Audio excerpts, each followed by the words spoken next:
The original story centers around a group of friends who, driven by their fascination with the paranormal, set out to investigate a local legend in rural Minnesota known as Forsackrowd. This creature is described as appearing like four people standing together, but with an unsettling nature. Guided by a local tour guide specializing in dark tourism, the group explores an old paper mill where the creature is said to reside. Along the way, they are told eerie details about the creature's diet and behavior. Despite their skepticism, the tension builds as they venture deeper into the mill. When the sun began its slow descent on a quiet town in rural Minnesota, we packed our gear for yet another ghost hunting adventure. Paul, Vera, and I had a tradition ever since our teenage years. We'd explore the abandoned, the rumored, and the bizarre. However, this time was different. The legends of the foreshadows in the abandoned mill outside Sable Creek gripped us with a curiosity none of us could shake. Unlike our usual ghostly adventures, this one had a dark tourism twist. Our guide, Neil, was a local expert, specializing in supernatural encounters that had a knack for blurring reality. We had heard whispers about the foreshadows. They weren't ghosts or demons, just figures of them. Locals described them as human-like shapes, standing together like a family portrait gone wrong, always at the edge of perception, yet never too far from the mill's crumbling halls. Neil explained that sightings had been reported for decades, but no one could get close enough to make sense of it. We pulled into the mill's parking lot as evening turned the sky into a haze of gray. A storm was brewing on the horizon, bringing with it an eerie quiet. The mill was a remnant of another era, its rusted gates hanging askew, the walls covered in creeping vines. The structure stood like a skeletal beast, waiting. As Neil led us through the gates, the atmosphere shifted. "The shadows feed on curiosity," Neil said, his voice low. "They're not here to harm, but they're not here to be found either. They want you to look closer, to question what's real." I wasn't easily spooked, but the way Neil talked, the slow, deliberate cadence of his words, made me question everything I knew about the paranormal. As we moved deeper into the mill, the air grew thick, like something was watching. Vera, usually the most fearless of us, stayed unusually quiet. Paul glanced over at her, concern flickering in his eyes. Even the bravest among us felt at the creeping dread that something was just out of sight. The mill itself felt alive, groaning under the weight of years gone by. It wasn't long before we reached a clearing in the center. Neil stopped, gesturing to a towering pile of old machinery. "They've been spotted here the most," he whispered. "Always in the distance, just far enough to make you second guess." As we set up camp, the silence stretched. Night had fallen, and with it came the uneasy awareness that we weren't alone.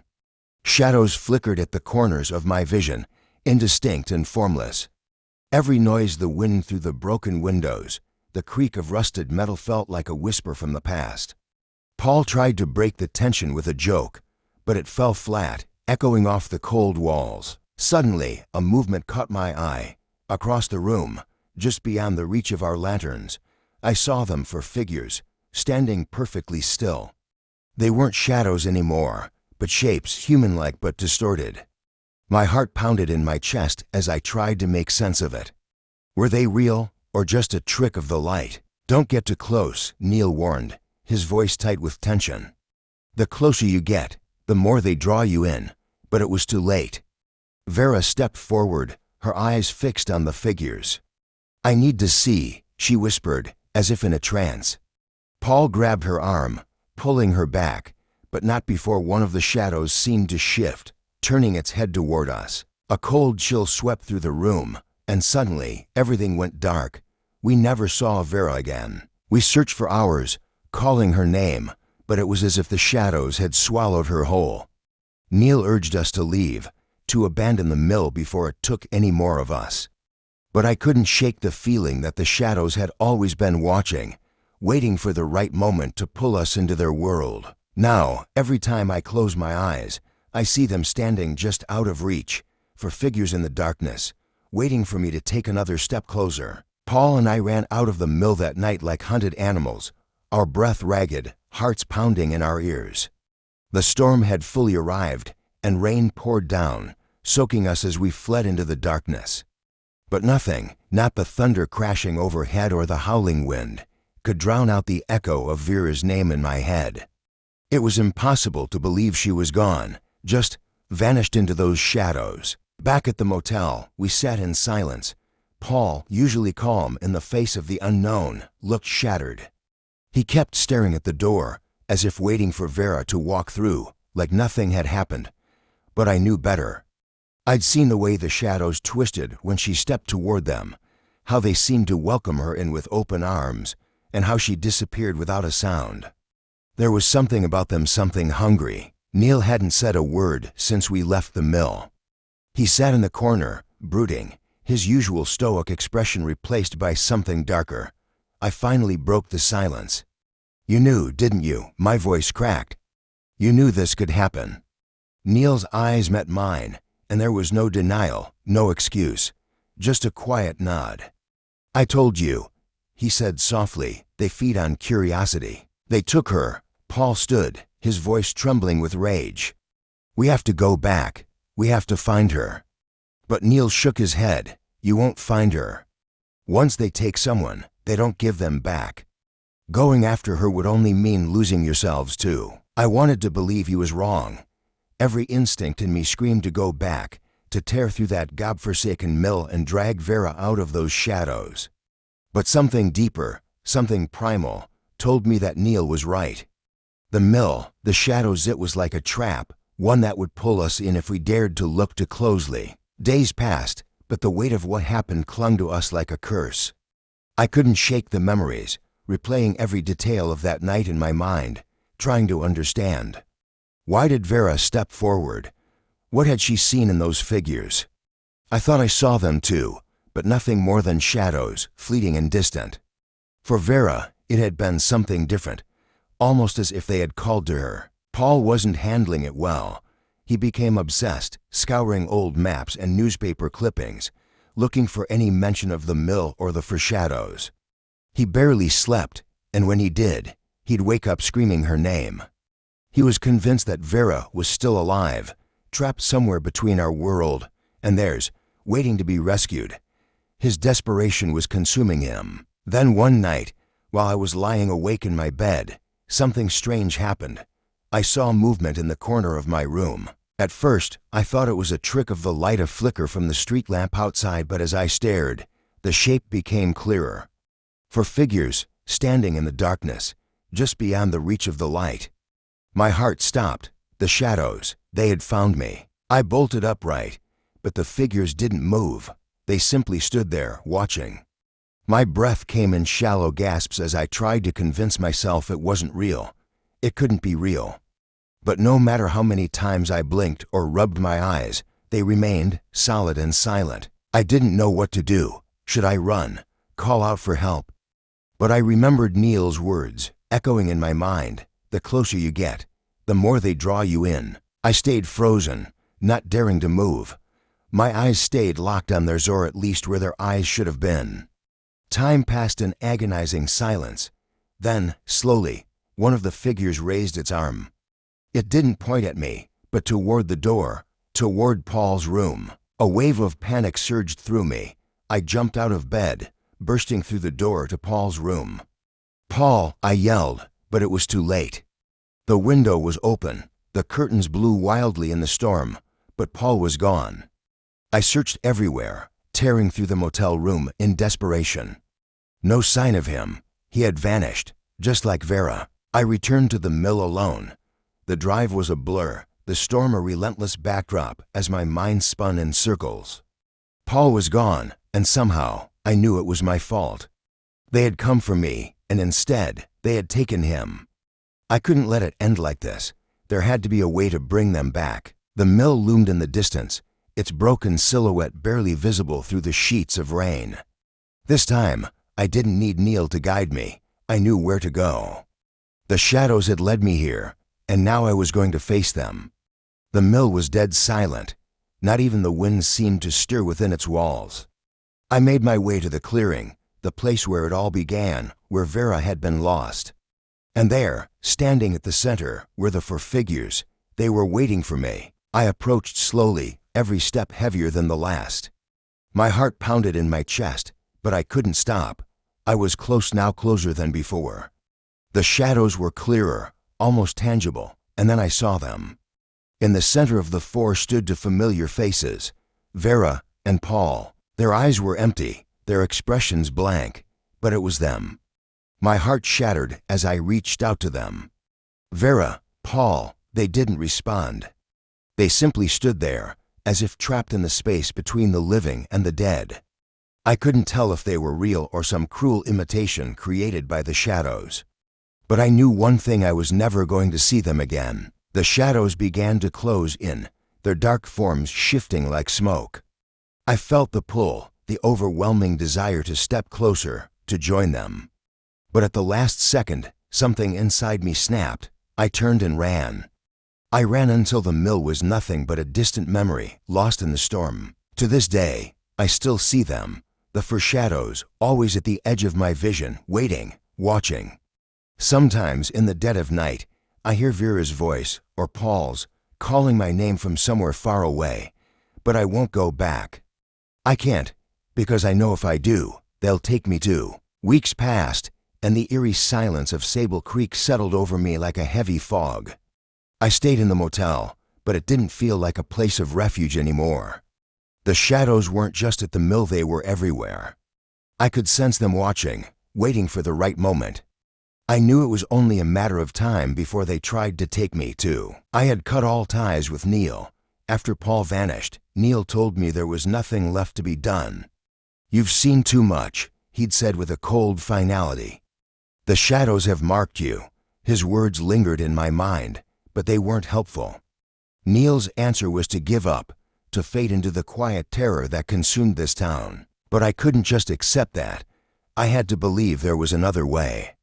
I became obsessed, just like Paul had been, reading every old article, studying the history of the mill, even talking to a few locals, though most of them avoided the subject.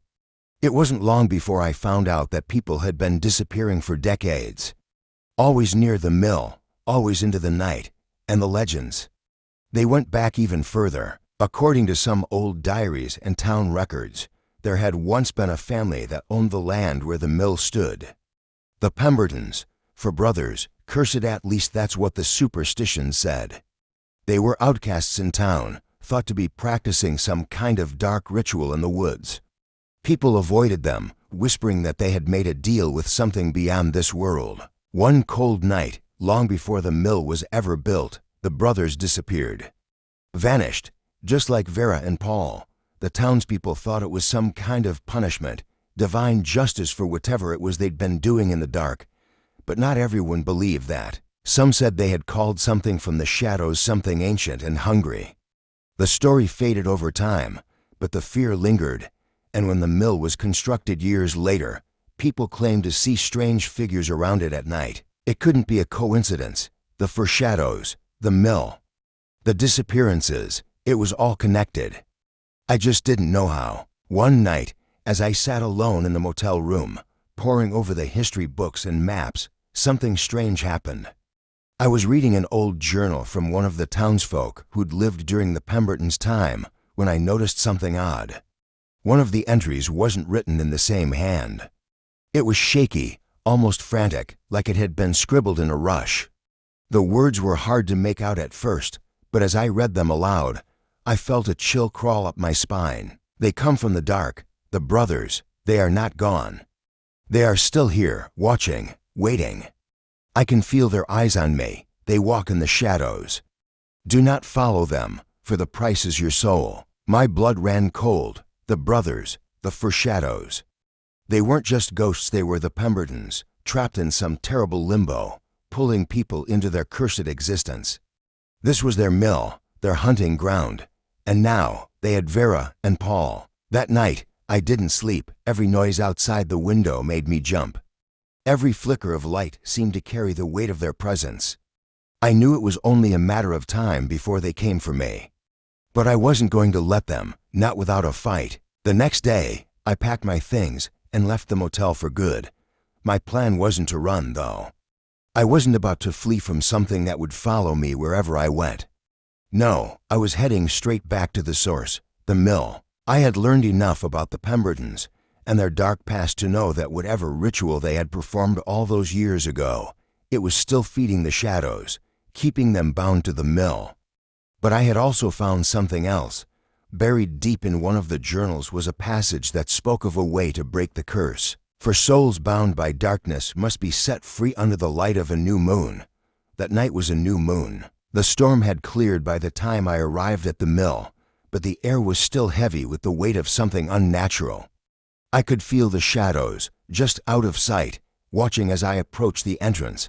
But this time, I wasn't afraid. I carried with me an old oil lantern, the kind that flickered with a warm golden light. I had found it in one of the old houses abandoned near the outskirts of town, along with some candles and an old iron key. The key, I'd learned, had once belonged to the Pembertons.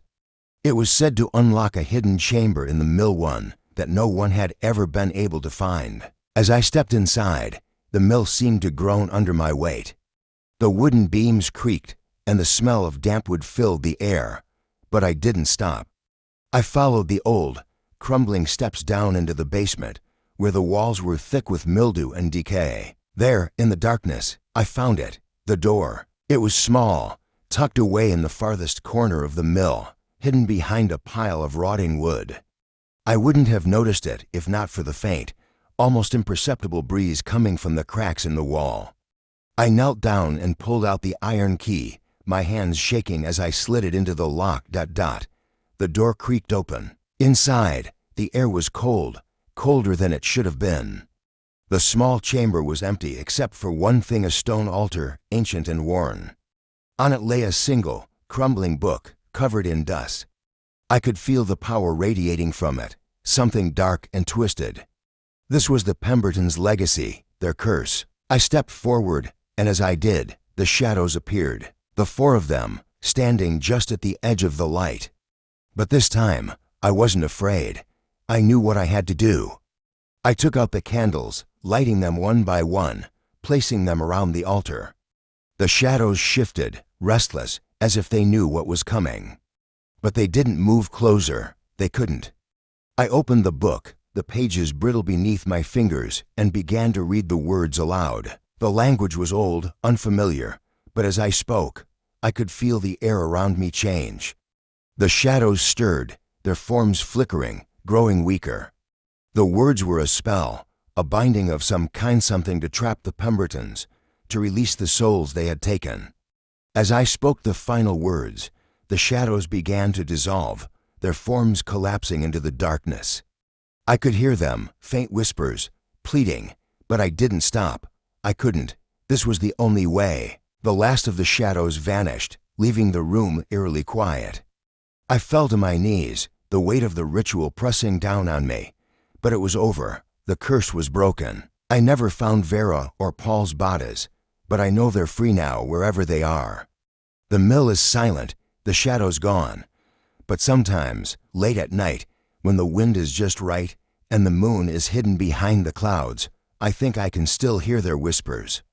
Distant, but there, watching, waiting. The curse of Sable Creek might have been broken that night, but something lingered. It wasn't the shadows themselves, no. They were gone, but a deeper, unsettling presence remained. The kind of feeling that burrows under your skin and doesn't let go. I couldn't shake it.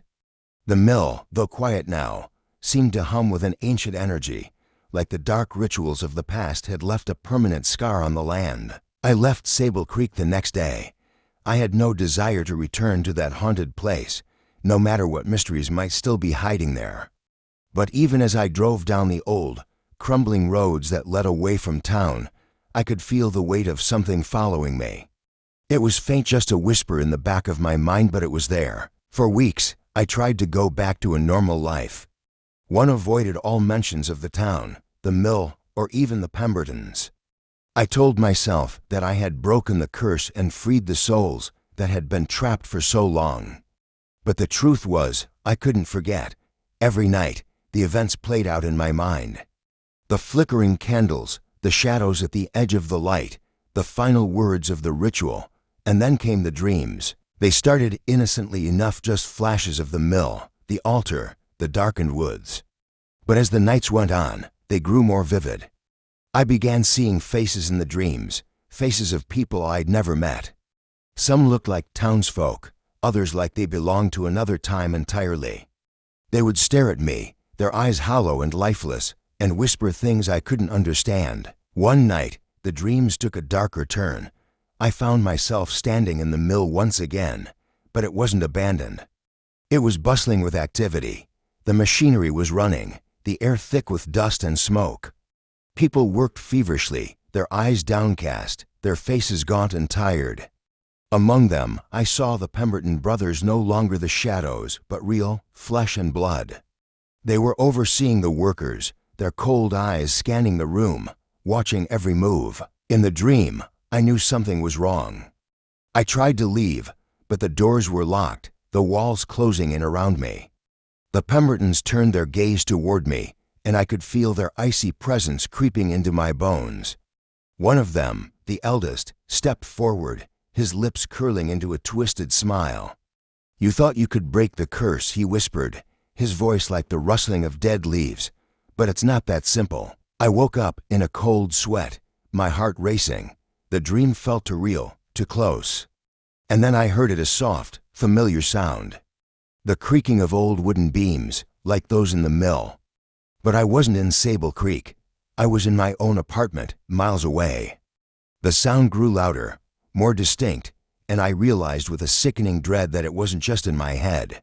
Something or someone was inside my home. I grabbed the lantern I had taken from the mill, the one that had protected me from the shadows before, and crept toward the noise. The air around me felt thick, like the very space was warped. My heart pounded in my chest as I reached the door to my living room, and then I saw it, the shadow of a man, standing in the corner, watching me. I froze, the lantern shaking in my hand. The figure didn't move, didn't speak. It just stood there, waiting. I knew, deep down, that it was one of the Pembertons. Somehow, they had followed me, even after the ritual. They weren't bound to the mill anymore. They were free, and they wanted something from me. Slowly, the figure began to move forward, its form flickering like a candle in the wind. My breath caught in my throat as it drew closer, the air around it growing colder with every step. I couldn't move, couldn't scream, and then, just as it reached the edge of the lantern's light, it stopped. Its hollow eyes locked onto mine, and in that moment, I understood. The curse wasn't broken, it had just shifted. The days that followed were a blur. I left my apartment, unable to stay in a place that now felt like a tomb. I didn't sleep, didn't eat. Everywhere I went, I felt their presence. The Pembertons were no longer confined to the mill. They were free to roam, to haunt anyone who dared to get too close to their secret. I tried everything. I reached out to Neil, but he had disappeared. No one in Sable Creek had seen or heard from him in weeks. The town, it seemed, was crumbling under the weight of the curse. People were leaving, abandoning their homes, as the shadows no longer bound to just the mill spread across the land. I knew I couldn't escape them. They had marked me, just like Paul, just like Vera. But unlike them, I had one last chance. I had the lantern, the book, and the knowledge of what I was truly dealing with. One night, I made a decision. If I was going to stop the Pembertons for good, I had to go back. Not to Sable Creek, but to the source. The place where it all began, the Pembertons' family home. The house was buried deep in the woods, far from the town, far from the mill. It had been abandoned for centuries, left to rot in the middle of nowhere. The locals didn't talk about it much, and there were no records of its existence in any of the town's archives. But I had found it, an old map, buried in one of the books I had taken from the mill. I arrived just as the sun was setting, casting long shadows across the forest floor. The house loomed in front of me, its windows dark and hollow, like empty eyes watching my every move. The air was thick with the smell of decay, and the trees around the property seemed to lean inward, as if trying to hide the house from the world. I lit the lantern, the warm glow casting a small circle of light around me. It wasn't much, but it was enough to keep the shadows at bay. I knew they were here, lurking just beyond the reach of the light, waiting for me to make a mistake. But I wasn't afraid anymore. I stepped toward the house, the door creaking open with a sound that echoed through the empty woods. Inside, the air was even colder, the walls covered in a thick layer of dust and grime. The floorboards groaned under my weight as I made my way through the empty rooms, the lantern casting flickering shadows against the walls.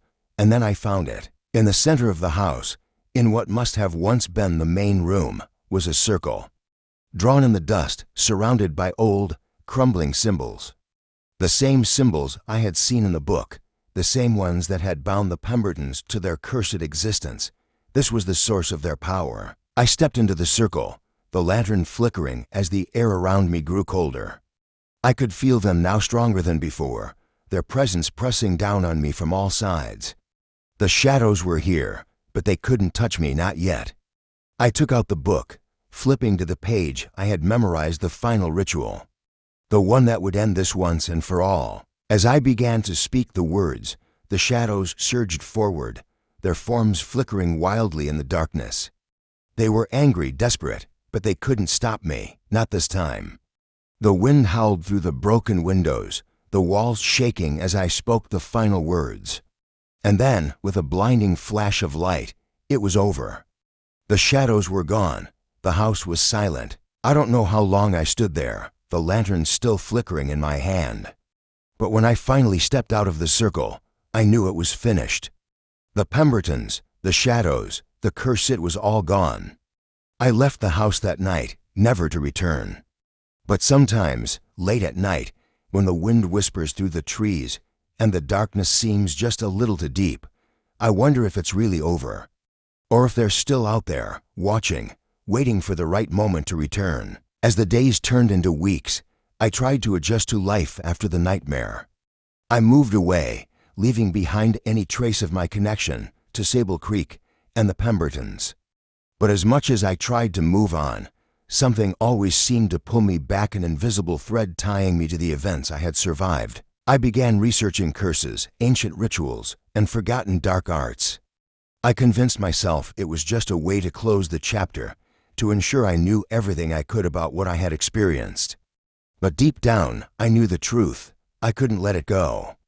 I was haunted, not by the shadows themselves, but by the eerie, lingering question that gnawed at the edges of my thoughts. Had I truly ended the curse? Months passed, and the memories of that night began to fade. Life slowly returned to a semblance of normalcy. I moved to a new city, started a new job, and even began sleeping without nightmares. But the past is never so easily left behind. One evening, after a long day, I came home to find something unexpected waiting for me, a letter, sitting on the kitchen table. There was no return address, and the handwriting on the envelope was strange, almost old-fashioned, as if written with a quill and ink. My heart raced as I tore it open, revealing a single sheet of paper. "It's not over. We never truly leave." The words were simple, but the terror they brought was immediate. I looked around, the walls of my new apartment suddenly feeling suffocating. My mind raced. Was this a joke? A prank by someone who knew what I had gone through? But no one knew, no one except me and them. I hurried to the door, checking the locks, peeking through the blinds. The street outside was empty, bathed in the golden light of the setting sun. Nothing seemed out of the ordinary, but the familiar chill crept back into my bones, the one I hadn't felt since that night in the Pembertons' family home. That evening, I stayed up, unable to sleep. Every creak of the floorboards, every rustle of the wind outside made me jump. I sat with the lantern beside me, the one I had taken from Sable Creek, just in case. A few more weeks passed, and though I hadn't received any more letters, the sense of unease grew. I began to notice subtle changes, small things that could easily be explained away. A book I hadn't touched in years found lying open on my coffee table. The sound of footsteps in the hallway outside my apartment at odd hours of the night. The faint smell of smoke, as if from an old, decaying building. It was happening again. I couldn't deny it any longer. The curse wasn't broken. It had shifted, taken on a new form, and now it had followed me. The shadows may have been bound to Sable Creek, but whatever dark force drove them had found a way to break free, and it was coming for me. I knew what I had to do. There was no running from it. The ritual, the circle, the Pembertons, it was all part of something much older, much deeper. Something that couldn't be undone with a few words from a book. I had only delayed the inevitable. One final journey was required, one last confrontation. I had to go back to where it had all started. The night I returned to Sable Creek, the town was nearly abandoned. The streets were empty, the windows of the old houses dark. The air was thick with fog, and the sound of the river echoed through the desolate landscape. The mill stood silent, its decaying structure looming in the distance like a gravestone for the forgotten. I made my way to the Pembertons' family home, the lantern flickering in my hand. The house was as I had left it, the symbols on the floor still etched into the dust, but something was different now. The air was heavier, the shadows deeper, and then I felt it, the presence. It was stronger than before, more powerful, as if it had been waiting for me all along. I stepped into the circle, the lantern's light barely holding the darkness at bay. The book in my hand felt heavier than ever, the words on its pages blurred, twisted. The final ritual wasn't one of banishment, as I had thought. It was one of sacrifice. In that moment, I understood. The Pembertons hadn't just been cursed, they had become part of something larger. Something that demanded a price, and that price was me. As I stood in the circle, surrounded by the rising tide of darkness, I realized there was no escape. The curse wasn't something that could be broken, it was a living, breathing entity, an ancient force that had claimed the Pembertons and now sought me as its next victim. I could feel it closing in, the shadows taking shape, their forms more solid than ever before. Their eyes, empty and hollow, stared at me, and for the first time, I understood the true nature of the curse. It wasn't about Sable Creek or the mill. It was about the endless cycle of fear, control, and surrender. A curse that transcended time, feeding on the souls of those who tried to escape its grasp. I had thought I could break the cycle, but the truth was, I had only ever been a part of it. The lantern flickered, its light growing dimmer by the second, and I knew my time was running out. The shadows drew closer, their whispers filling the air, their cold fingers brushing against my skin. I could fight, but it wouldn't matter. The curse had already claimed me, just as it had claimed the Pembertons. There was no victory here, no heroic escape, only the inevitable. And as the final light of the lantern went out, plunging me into darkness, I realized one terrifying truth. No one ever leaves Sable Creek. The end of my story was not an escape, but an inheritance. I would become the next shadow to haunt this cursed land, bound to its will, just as those before me. And somewhere, in the distant future, someone else would stumble upon the town, drawn by the mystery, believing they could break the curse. They wouldn't know until it was too late, just as I hadn't.